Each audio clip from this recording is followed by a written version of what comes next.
일본이 한국을 수출 심사 우대국, 그러니까 화이트리스트에 이제 복원하기로 결정을 했는데요. 4년 만에 이제 한일 그 갈등이 좀 풀렸는데 우리 경제에 어떤 영향을 미치게 될까요? 예, 뭐 일단 그 경제 그 무역 그 제재가 풀린 것은 상당히 바람직한 일이고요. 네. 가장 중요한 것은 원래 그 동안에는 한국의 반도체를 생산할 때 그 들어가는 소재 부품 장비를 주로 중간재인데 일본에서 수입을 해서 그걸 이용해서 반도체를 생산해서 우리가 수출하는 무역 구조였습니다.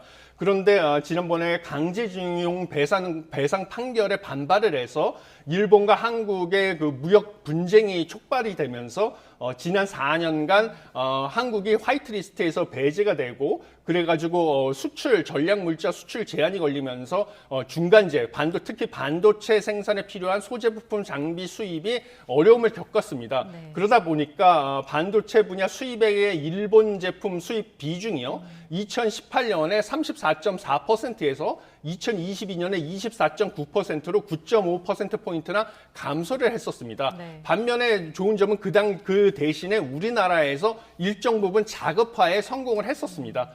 그렇지만 뭐 삼성전자나 SK하이닉스 입장에서는 소재 부품 장비를 작업하는 것도 좋지만 결국은 가장 값싼 제품을 갖다 쓰는 것이 자신네들 반도체의 가격 경쟁력 측면에서는 유리하겠죠. 그래서 이번에 화이트리스트에 복원이 된 것을 계기로 일본에서 소재 부품 장비를 갖다가 뭔가 값싼 제품을 쉽게 수입을 할 수 있기 때문에 장기적으로 봤을 때는 삼성과 SK하이닉스의 반도체가 가격 경쟁력을 회복하는 데 좀 기여를 할 것으로 보이고요. 무엇보다 삼성과 SK하이닉스가 우리나라의 그 삼성전자가 용인의 반도체 산업단지를 건설하는 데 있어서 일본의 소재 부품 장비 기업들의 투자를 유치하는 데도 또 유리한 점이 있을 것이다 이렇게 보고 있습니다. 네. 방금 언급해 주신 그 용인에 들어설 반도체 국가산업단지 설립 기간이 단축하기로 지금 했다고 얘기가 들리더라고요. 예, 그렇습니다.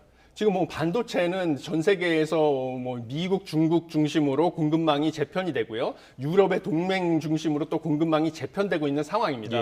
이 와중에서 뭐 인공지능이 발달이 되고 이러면서 반도체에 대한 수요는 기하급수적으로 늘어나기 때문에요. 그 반도체가 전략 물자로서 중요성이 커지다 보니까 이 공급망 재편 과정에서 우리나라도 반도체의 핵심 기술 보유국으로서 우위를 차지하기 위해서 정부가 용인의 반도체 메가 클러스터 단지를 삼성전자에서 건설을 하는데 적극적으로 지원을 하고자 했던 것이고요. 그런데 여기서 중요한 것은 또 속도가 되겠습니다.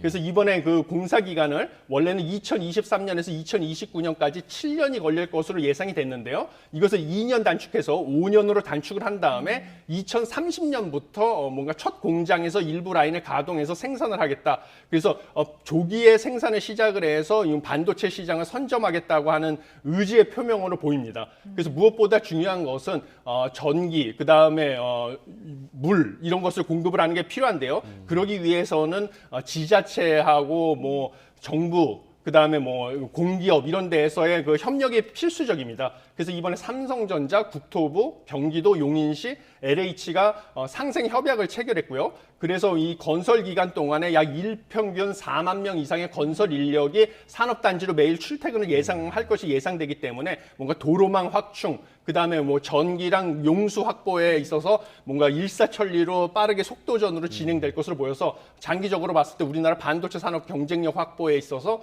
상당히 큰 도움이 될 것이다라고 보고 있습니다. 네.